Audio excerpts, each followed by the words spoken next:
when we're working with brands, we hear things from brands about agencies that they would never tell agencies. And therefore, I cannot tell you how important it is for an agency to have a really good shop window, a really good digital estate. It's so key. The amount of clients that will cancel an agency without even speaking to them, just from how their website looks, whether their blog's updated. It's so important. And because people are nice and brands don't want to be negative towards an agency, and that's a nice thing. That's a human instinct. A lot of these agencies don't hear it, but we do. Doet jouw agency nog steeds aan business development alsof het 2012 is in deze competitieve markt? Dan is het misschien tijd om het geweer van schouder te veranderen. Welkom bij Agency Live, de podcast waarin we onderzoeken hoe je je agency succesvol kan doen draaien zonder je verstand, je marges of je middagpauzes te verliezen. Ik ben Robin. En ik ben Louise. En vandaag hebben we het over het meest euforische, zenuwslopende en hartverscheurende aspect van Agency Life: nieuwe business binnenhalen. De droomklanten, de hopeloze pitches en de longshots die toch landen. We praten erover met iemand die het pitchproces van binnen en van buiten kent. Iemand die de manier waarop merken en agencies elkaar vinden radicaal wil omgooien. Duncan Wood is Managing Director of Growth bij Ingenuity, Europa's grootste matchmaker van bureaus en merken. Ze begeleiden honderden pitches per jaar, organiseren grote events zoals Madfest en ze geven advies aan zowel merken als agencies. Dus als jij ooit hebt gedacht, er moet toch een slimmere manier zijn om te groeien, dan is deze aflevering helemaal voor jou. Welkom bij Agency Live.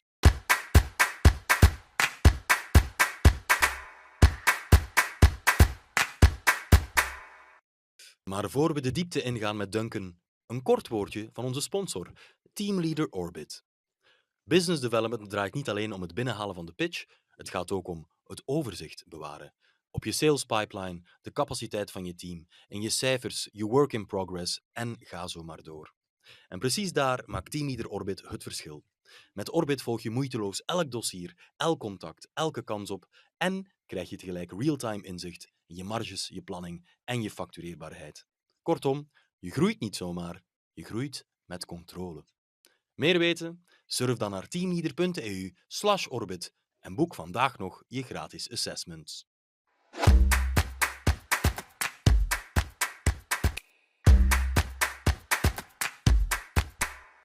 Hello, Duncan. Welcome to the show. Hey. Let's start our questions for today by using the old funnel, more specifically the top of the funnel, from an agency's perspective. Now, you said before that it used to be quite possible to just grab a coffee with a marketing director. What changed? Yeah, look, I still think it's possible if you mix in the right circles, etc., etc. I think what I meant there more, and actually what's more relevant, is when we talk about the whole industry and we talk about agencies from all shapes and sizes. I think that comment is very relevant. I think it's become a lot more competitive now. There are a lot more agencies out there, so it's a less demand, high supply marketplace. I think that's pretty clear to see. The UK market is about 25,000 agencies in the UK, and I'm sure it's wider across. I'm sure it's a lot wider across Europe. But I mean, not all of those agencies are big. So the majority, probably 80%, are between 0 and 20 people. So it's a large amount of agencies. So how do they get time with a marketing director? And I think the reason why it's less easy nowadays is it's a bit of time. I think it's a little bit of I'm trying to think of the term where you have too much choice. The burden of choice. Yeah, there's a specific term for it. I can't think of it now, but when you have so much choice and every single agency now will say they can do what a brand is asking for. I've got a brief. Who can do it? Every agency puts their hand up, even if they maybe aren't perfect for it.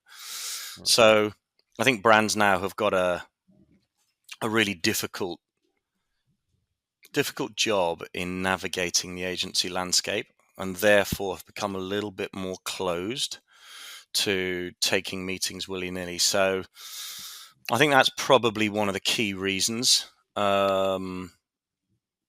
It's more just an absolute multiple of agencies in the last 10 years. I think we've seen that change. And probably 10, 15 years ago, you had agencies that were quite clearly in certain disciplines.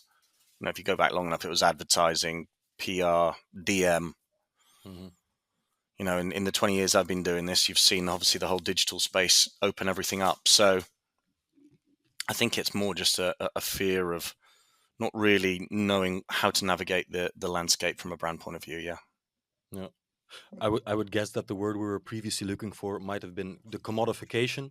Everybody's doing it, so it's not worth anything anymore. Yeah, a little bit. I think commodification is quite a strong word, actually, because I think when you talk about worth, I think there is definitely value in worth. I think it's just a blurring, and that's quite jarring for brands. I mean, it's good for our business because we help brands navigate the agency landscape, but from a brand point of view, that's tricky, and I can see why they're a little bit more. They hold off a little bit more. So if you look at the typical buying cycle now of a brand, they meet an agency way farther into that buying cycle than they ever used to. So they consume a lot of content. They look at a lot of content. They make judgment without meeting agencies far further into the buying process than they used to. Mm-hmm. Does that mean that content in the top of funnel approach of agencies has become more and more important in the past years? Yeah, it has, definitely. And I know, some of the questions that we're going to get onto around agencies' marketing and their content, I think will become and has become incredibly important.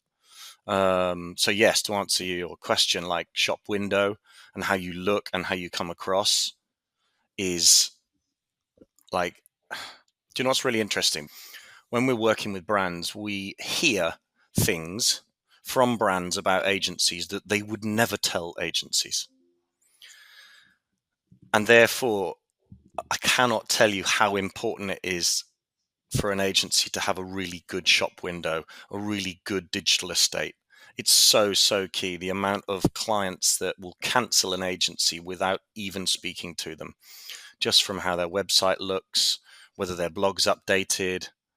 It's so important. And because people are nice and brands don't want to be negative towards an agency, and that's a nice thing. That's a human instinct. A lot of these agencies don't hear it, but we do. So yeah. Can you give an example of something that brand says to you, but not to the agency directly? Oh, I mean, there are so many examples, but I'm looking at this agency's blog. They haven't updated it in the last 6 months. How are they going to stay relevant and reactive and on point for my brand? Or, this website looks out of date. If they can't look after themselves, how can they help us stay front of mind and stay ahead? And lots of that kind of comments that you just that a brand would never say to an agency, but we hear that. So that kind of stuff's really important. Yeah. Okay. You've seen many agencies try to get noticed by brands. From your perspective and from your conversations, what separates the agencies who just show up on the radar from the ones who actually make a lasting impression and get the business? Yeah, it's a good question. I think the very nature of how businesses and people, it's not just business, this is like us.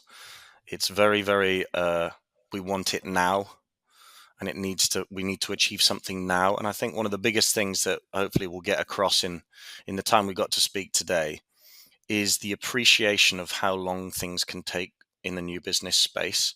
And that's not saying be patient, but a brand being aware of who you are. You may not know if they're particularly aware of who you are because they might not reach out and say, I want to meet you. You were amazing. Now, there are different types of MELs, marketing engaged leads, that you can look at, and there are signals and markers that you can spot. But, a typical buying cycle, there is nothing wrong with the appreciation of winning a client might take a year. It might take a year and a half. And I think a lot of agencies now are thinking, well, why am I not getting an immediate traction? Why am I not getting bought? Why am I not getting buying signals immediately? So as you have a more competitive agency landscape, I think that the appreciation of the fact that new business can take time. So how does that come full circle to answering your question about, which of the agencies that are getting, I think, awareness the fastest you spoke about? I really, really strongly believe that simplicity, I think, of your proposition, and we'll come on to talk about propositions later, is key. But also really thinking about the types of people that are showing up in front of clients.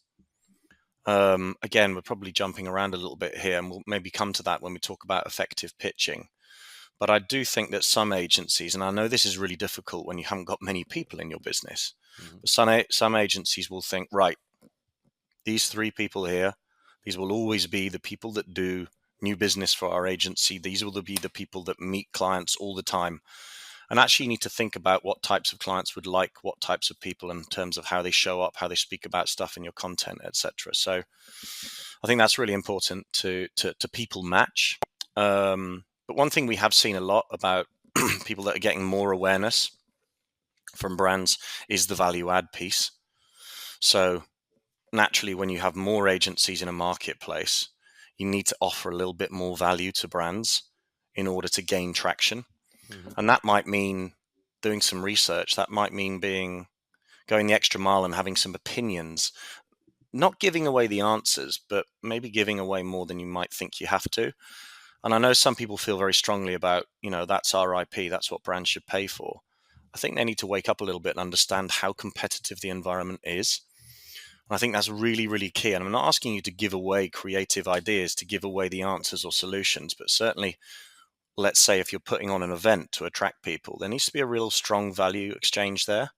And when I say exchange, the more value you put in, the more exchange of traction and awareness that you'll get back. I think a lot of agencies might sit there and think, well, we've done some good work for this client. Why aren't people calling us, or why aren't people getting in touch?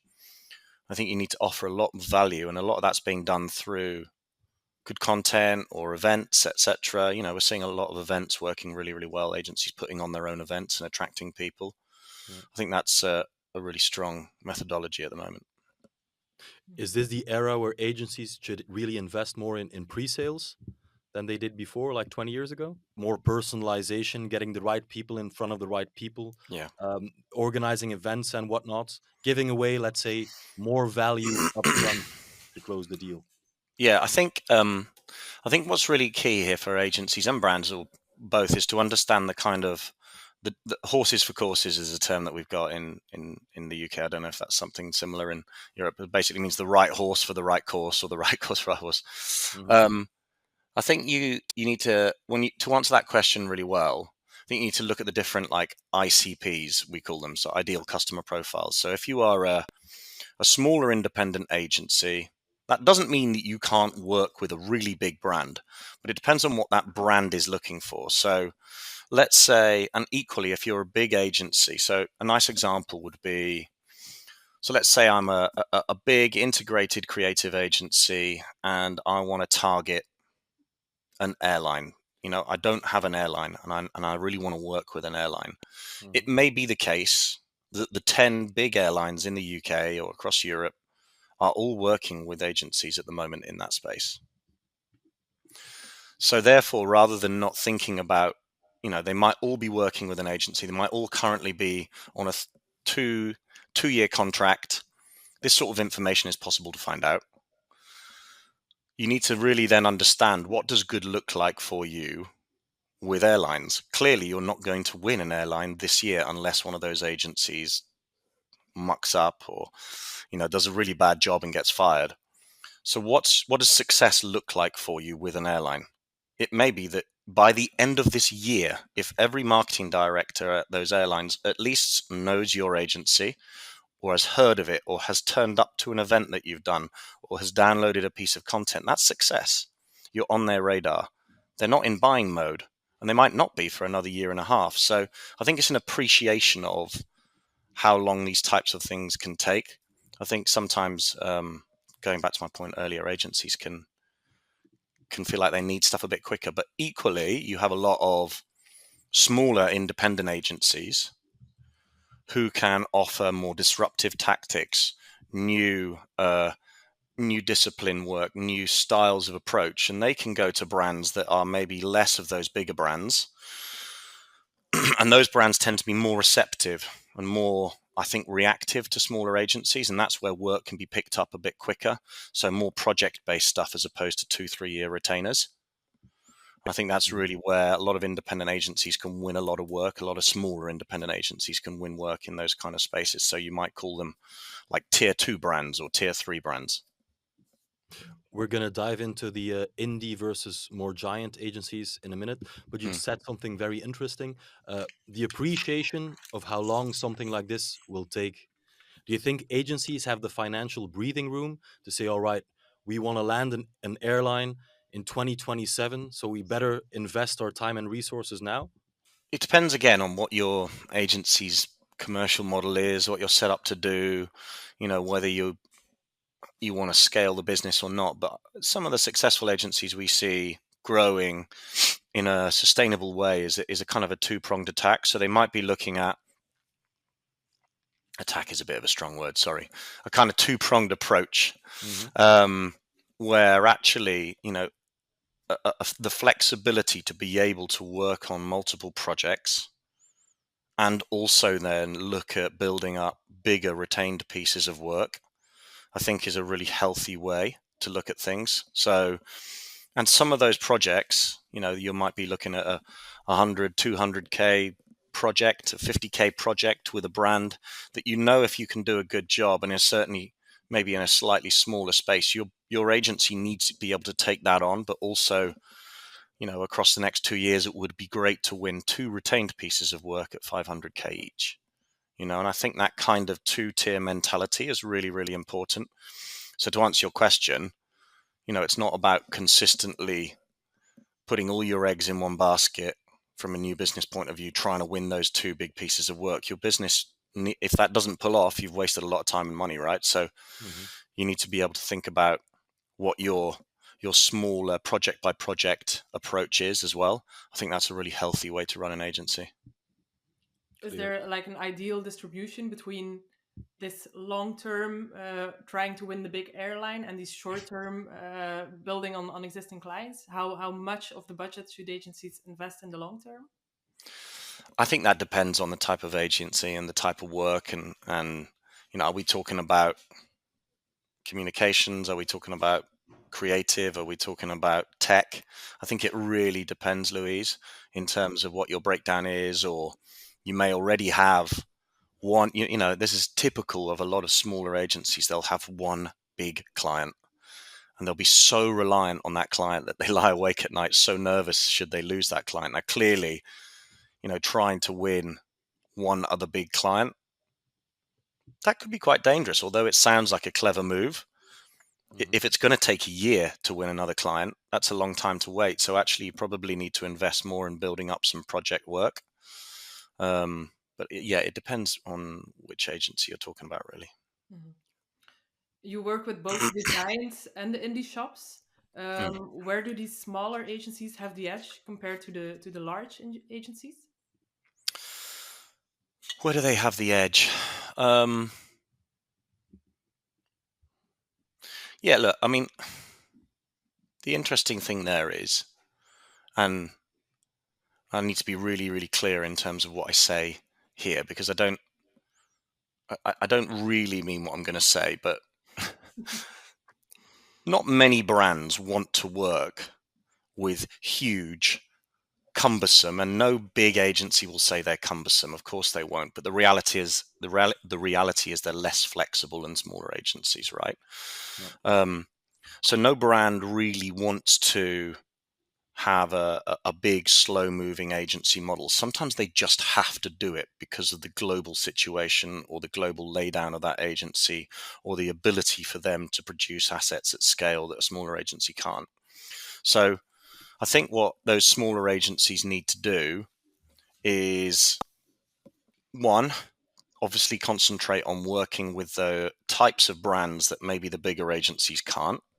So that's naturally a much smaller pool that they can work with there, which is great. And slightly more pinpoint to them. But they also need to think about how they can be attractive to bigger brands and how they can, and I'm going to come on to talk about something that I'm hearing so much from brands at the moment is brands are looking for agencies that can help them see 2 or 3 years ahead. So a lot of agencies will get caught up in the now and how they can help brands now. And I know that's important, and it is for their current clients. But the one thing that we keep getting asked, certainly currently, because I don't think I have ever seen so much change going on in the marketing industry and within the agency model space as I'm seeing at the moment. I know that everyone says that every year, but at the moment it's really, really speeding up. And therefore, I think a lot of these smaller agencies have the ability to be quite disruptive and talk to brands in a way that can help them foresee what's happening in the next couple of years. And I think maybe some of the bigger agencies have probably got a model that they need to feed and work with, and that probably makes them a little bit slow and less flexible, even though they can see ahead. They can't change fast enough. So I think that's one of the big things that smaller agencies have got going for them that bigger agencies haven't. Yeah. I had an AI question for you. Oh my God, I knew you were going to ask one. Yeah, it's a small one. It's a small one. There's all sorts of AI tools, you know this, but there's also the category of AI tools for business development. Now, some say they might undermine the human touch and make outreach feel a bit generic. Others believe they will free up time and improve targeting. What's your take? I think there's lots of things that we do in our general lives which AI can help, right? And this is a pretty obvious question, answer to your question. But I think some of the menial tasks that people do you can save so much time using AI. I tell you one thing that's been incredible as well, and certainly from a global point of view, where people are doing a lot of this stuff. We're talking online here rather than face to face. I think the ability for AI to, and I don't know, maybe 20 times a week, I speak to a brand about what their challenges are. And I sit on a call and I hear from them what their challenges are.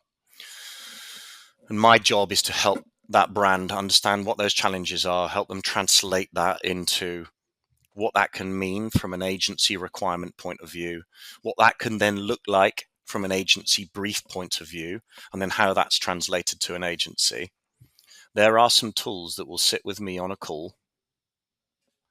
Yeah. And at first I thought there is no way that these tools are going to be able to understand what this client is talking about. Clearly, I'm prompting them in a clear and relevant way, as in not the tools, but the client. So I'm asking good questions to the client. Every time these tools come back with an unbelievably clear, absolutely bang on dissemination of what has been talked about, how that can then be pushed forward into an agency brief. That kind of stuff for a new business team is absolutely fascinating, and that can speed up a lot of time and a lot of effectiveness. So I think when it comes to capturing information and making that clear across a business, I think it's brilliant. Very rarely get it wrong, Very impressed with that. So I think that's where it's great.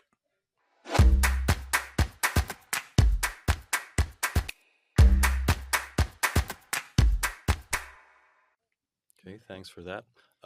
Let's go to the next topic, which is another big one about the old pitching process. You probably see hundreds or dozens of pitches a year.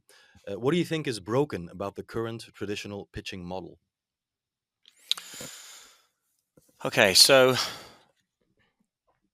I feel quite strongly about this, and there's a few things to talk about here. I think when people, and the word traditional has, for some reason in our industry, and my God, we could go into depth on this, but for some reason in our industry, in other industries, traditional is a really good thing, right?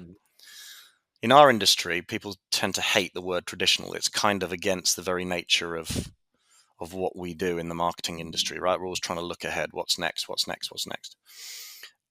There are some really bad connotations around the word traditional.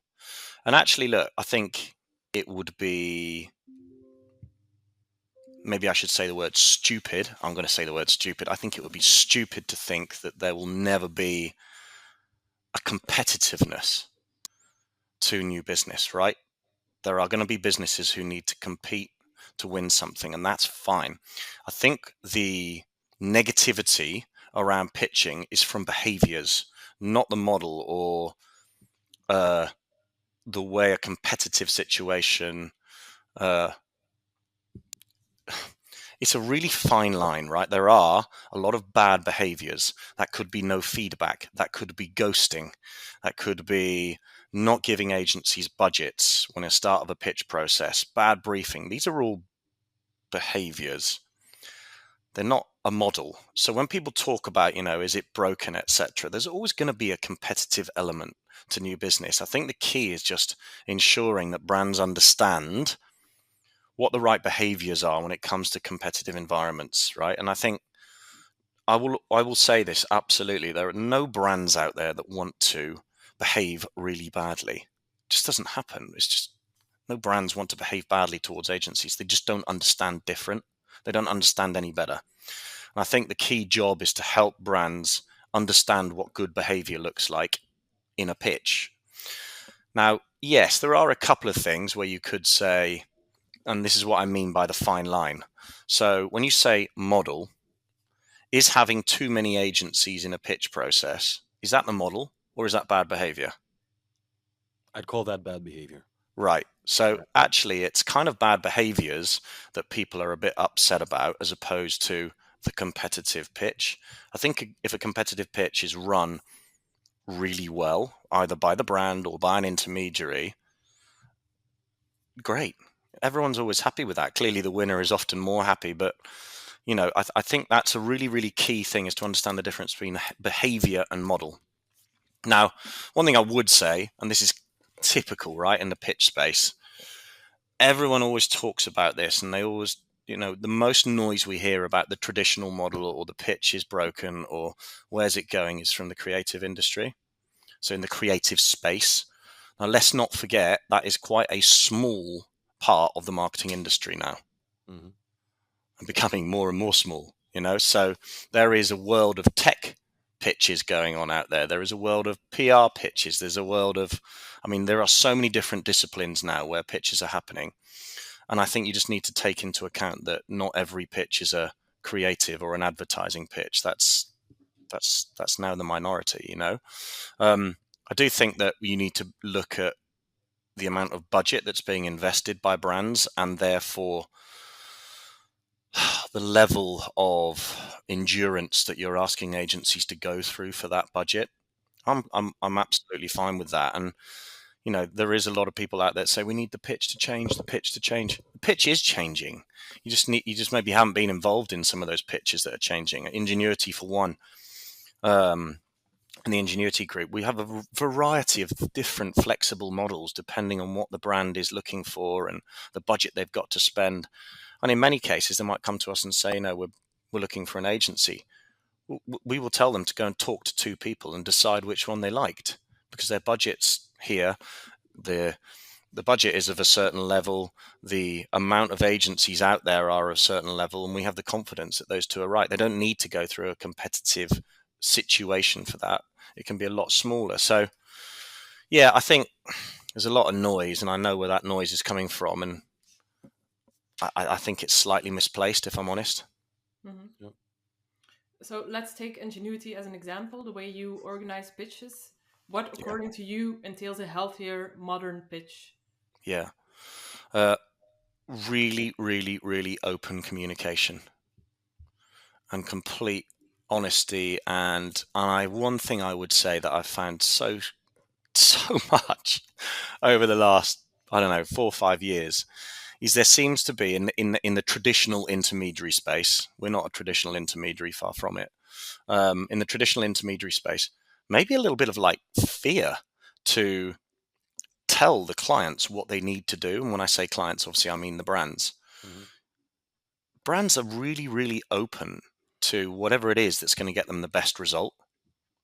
And if the best result is, real openness with the agencies around certain things, and there are a huge list of things that we could go into there around budgets, around even in some cases, as long as, you need to make sure that the incumbent agency knows if they are going to be taking part again, but openness about the types of agencies that are involved, that's really important. There is so much that goes into it, but it's just openness and a confidence as an intermediary to talk to a brand, to tell them, look, at the end of the pitch, are you likely to want to tinker with maybe some of the results and that you've heard, because you might have a difficult decision-making process to go through? Yeah, we might be. Well, in that case, you need to make sure that on top of the fee that you might be paying the agencies or contributing towards the agency's pitch fees, you might need to contribute some more, which will enable them to do some reworks around that kind of stuff. And the brand's like, okay, fine, completely agree with that. So I think it's just maybe a laziness of not being really confident and open with all the people involved. I think that's probably where it happens a lot, where it goes wrong. You mentioned pitch fees. It's interesting that in the UK this is common to use pitch fees, because in the Netherlands and in Belgium we hear that agencies don't get those fees often. It's becoming more common in certain areas, right? So I think it's something that, again, it kind of depends on the endurance levels that a brand is asking an agency to go through within the pitch process. If they're asking them to fly people in from different countries, etc. There's a balance there.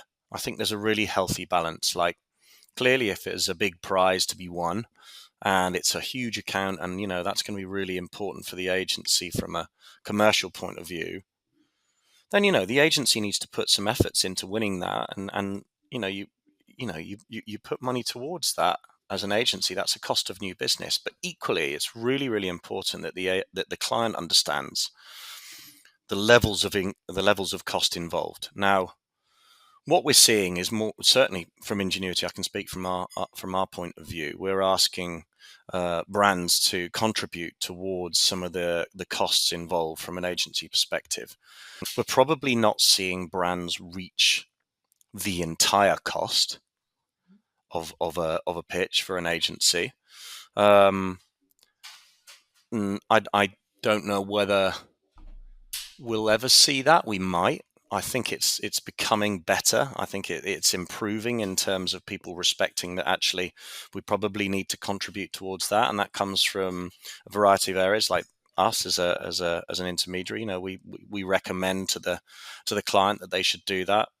I think it's a good sign. I think it's a sign of good partnership.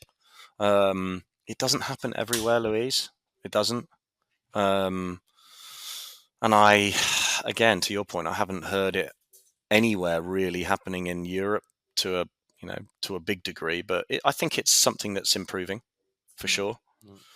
And therefore, also, if the client can't put fees towards it, they need to then think about what that pitch process is going to look like, so that it doesn't take the agencies through a huge, cost pool, so to speak.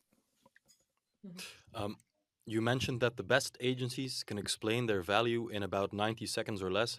What, in your eyes, would make a great 90-second value pitch? So, yeah, I just think you need to, from an agent's perspective, I think you always need to be quite customer-centric. So who's the customer? The brand, right? So you can look at this in a number of ways. You could look at it, right, what type of brand do we want to attract? And therefore, your proposition should say, we are an agency for this type of brand. So you can look at it that way, and that makes you quite narrow and quite attractive to the right type of brand. You could look at it the other way around. So how will a brand end up from working with this agency? So we are a brand we are an agency that helps brands get here. So it's all about customer centricity, I think, is really, really clear in the proposition. I think there is so much waffle, jargon, self-love of the wrong type that goes into agency propositions sometimes. A brand, you look at all the different types of brands that you can think of where it's a retail brand. They need to sell food. They need to sell cars. These are quite basic things that people need to achieve, marketers need to achieve. So I think being really super clear and quite commercial in your approach, I think, is really, really important. Now, that is not to say that an agency culture is important. Of course it's important. But if you're talking about hooking a brand off cold and making it super clear, we are an agency that helps brands get here, or we are an agency for this type of brand, like really, really clear stuff. I think you could take a lot from that if you're an agency, and I think you'll find that simplicity will get you cut through much faster than anything else. So less waffle, more focus. Yeah, which sounds really generic, right? Everyone probably says that in every business around the world, less waffle, more focus. But actually, agency propositions, like, some agencies can lose their heads in stuff, and it all becomes like so self-fulfilling. And actually, you need to strip it back to what brands want. What are the types of brands you want to work with, and what do those brands need to achieve? Set your proposition around that. I think that's really, really key. Okay. We often hear agencies, indeed mostly creative agencies, like you said, but who are very critical towards the pitching process and would actually prefer that pitches just don't exist anymore and they can just drink coffee with people and have chemistry meetings. What would you say to those agencies who believe pitches should stop existing? There's two different things here. One is, I think it's unrealistic for certain brands to be able to do that because they can't. You need to understand the governance of some of these businesses. A bank in the UK can't. They're not allowed to legally. They have to go through a competitive situation. They're just not allowed to. And when you're talking about millions and millions of pounds worth of fee going to an agency, if they get that wrong by choosing one agency without, doing the right due diligence, they will get fired. People lose their jobs over this kind of stuff. So there's a lot of unrealistic chit chat about that. Now, clearly, I'm all for if there is no governance and the agency has got a great relationship and they've fought their way into getting a good relationship with that marketing director and that marketing director appoints them without a pitch. Brilliant. Happy days. That's amazing. But you need to understand that a lot of brands, their governance means that they have to go through a competitive situation. So it just can't not happen. So I think that's quite unrealistic in certain situations. Yeah.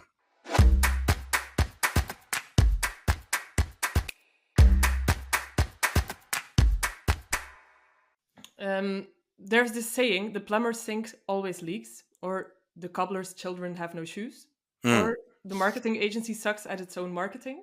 Why do you think agencies are so bad at marketing their own business? I don't think they're bad at it. I think they could be really, really good at it. And I think they probably are really, really good at it. It's just a classic mixture of, to your point, you ask a plumber to do his own sink, he'd probably do it really, really well. It's just maybe they don't understand the importance of it. Going back to my point at the beginning, I think that a lot of agency folk are made up of brilliantly talented strategic leaders, brilliant creative geniuses, but I think actually that sometimes they don't realize the importance of their shop window. And I come back to that beginning piece. And I guess we're here as an intermediary or as a new business and marketing consultant for agencies to let them know that it is so important. And yes, people can, whenever we say to someone, oh my God, your website really needs to be updated. It looks out of touch. It's not quite relevant. Yes, we know we've been saying that for 2 or 3 years.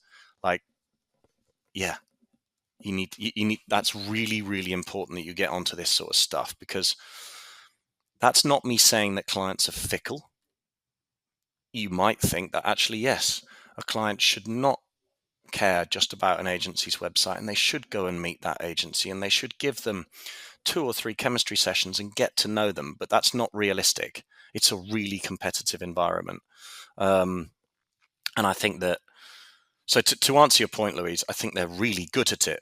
They just don't realize the importance of it and maybe don't have enough time. I think it's probably the best answer there. I don't think they're bad at, at doing their own marketing. I just think they either don't have the time to do it or don't realize the importance. Mm-hmm.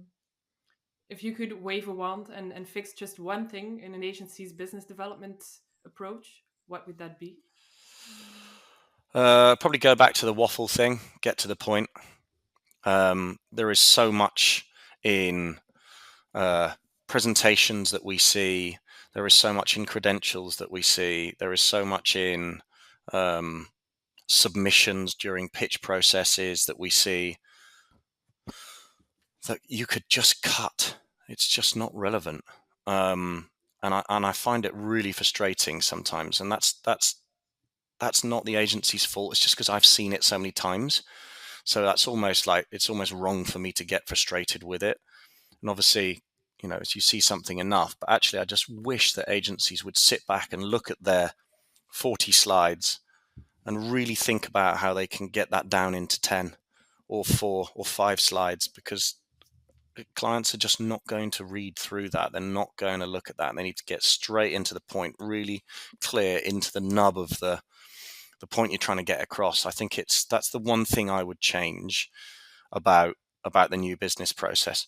I'd also think, like, come back to the people matching thing, Louise. It's like really, really important that you don't always have the same crew that you think are right for every brand that you go and meet. If it's a pitch or a new business meeting or a chemistry meeting, you need to really think about like the people that they're bringing from their side, what your team can offer.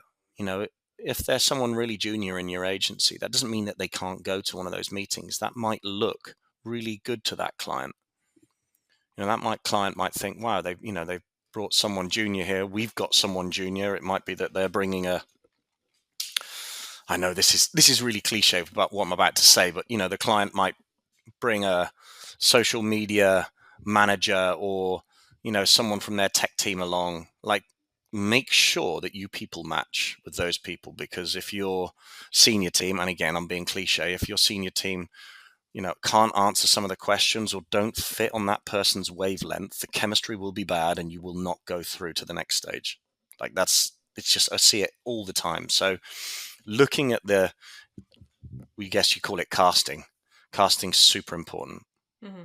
Yeah. So should agencies always do this casting based on the client's needs, on the brand's needs, or should an agency have a fixed business development team and then add people? You can have a fixed business development team, but the people that go to the meetings and meet clients or are involved in face-to-face sessions, etc., that is where the best agencies that we see succeed with us are the agencies that will, and this is on the brand side of our business where we help brands find agencies, is where the business development team will give me a call and ask me everything about the people at the brand.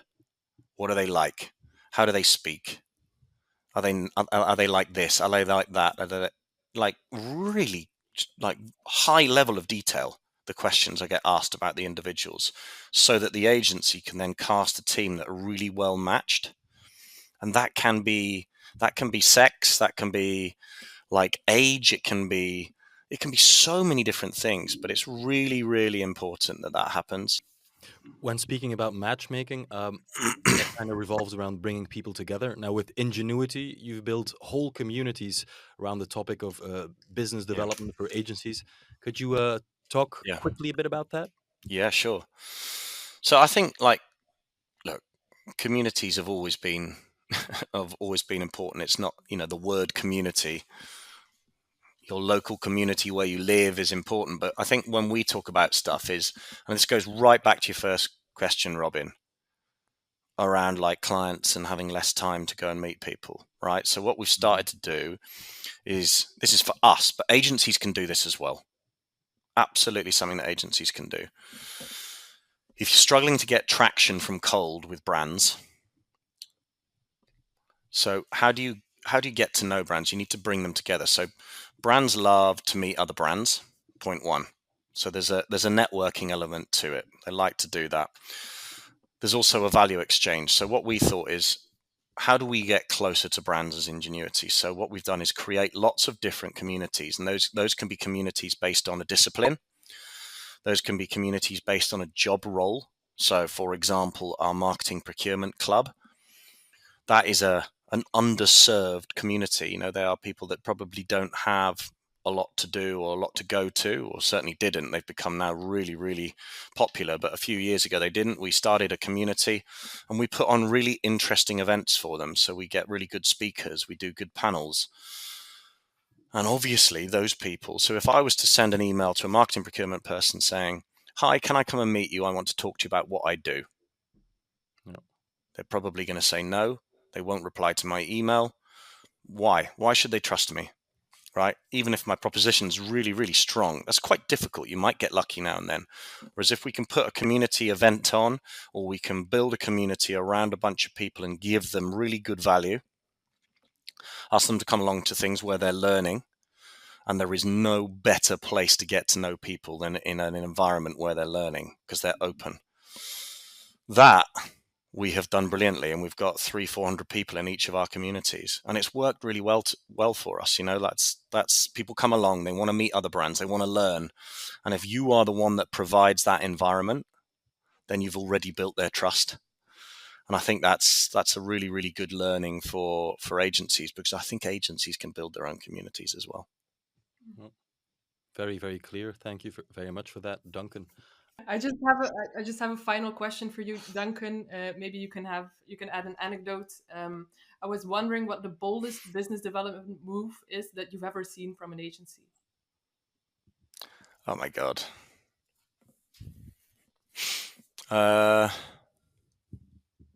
They range from like to the top of the funnel stuff all the way through to pitches, to pitch behaviors. Oh my God, I've seen some funny things over the years. Like we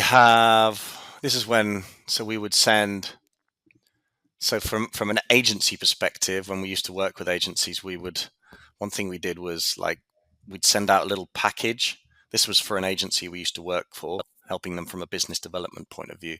We used to send out a little box with a mobile phone in it, and it just had one number on it, and it was the number of the MD of the agency. And this was back when like mobiles were kind of not quite what they used to be. That was quite cool. What else did we do? We used to send out like the unbinnable letter. So it was like a sheet of metal, but the letter was on the metal, so you can never throw it away. So it just stays on the desk the whole time. That was quite amusing. Yeah, all the way through to pitches. We've seen some crazy stuff in pitches from agencies, no, or even like some agencies who have pulled out, knowing that the client loved them at the beginning of a process. They've tried to pull out of the process to get the client to appoint them so they don't have to go through the pitch. That never worked. It never worked. But yeah, we've seen some bold stuff over the years for sure. Mm-hmm. Yeah. Bold is good. Bold is good indeed. Bold gets you noticed. Correct. Hopefully in the right manner. Yeah. How about a little closer, Louise? Yes, let's do that. Zooming out, we heard today that patience is virtue in business development for agencies. Brands are always looking for agencies who can help them look ahead 2 to 3 years. And the most important thing that I remember is the difference between a broken pitch model and just wrong behavior in pitches. But also, if you think pitches are going away, you're naive, because they're always going to be here. Yeah. I think a really, really important thing that I have seen in the last few years from a business development point of view is that the CMO and the marketing director are not always the most important person at a brand. Agencies always fall for this. They always think those are the people they want to speak to. And given the way that brand organizations are set up now, everyone at every level can be a really important influence for your agency to get buy-in at a brand. Really, really key. Yeah. We heard that coincidentally also recently, that you have to get on the big board table, not just with the CMO. That will get you farther as an agency.